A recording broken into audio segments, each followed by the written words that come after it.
একসময় দরিদ্র হালকা কঠোর পরিশ্রম করে সংসার চালাত। এক বিকেলে সে তার বাড়ির পেছনে ফুলের বাগানে কাজ করছিল। হঠাৎ তার কোদাল একটা অদ্ভুত শক্ত কিছুর সাথে ধাক্কা খায়। টং করে শব্দ হতেই হালকার বুকের ভিতর ধক করে ওঠে। সে মাটি সরিয়ে দেখে একটি পুরানো মাটির কলস। কৌতূহলে কাঁপতে থাকা হাতে হালকা কলসটি ঘরে নিয়ে আসে। দরজা বন্ধ করে ধীরে ধীরে কলসটি ভাঙে, আর তারপর চোখ ধাঁধিয়ে দেওয়া আলো। কলসের ভিতর থেকে বেরিয়ে আসে সোনার গহনা, ঝকমকে ধাতব মুদ্রা আর এক বিশাল নীল ডায়মন্ড।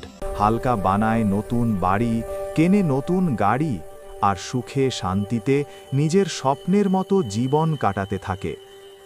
বন্ধুরা, তোমরাও যদি হালকার মতো গুপ্তধন পেতে চাও, তাহলে এই ভিডিওটা শেয়ার করে দাও আর লাইক, সাবস্ক্রাইব করো।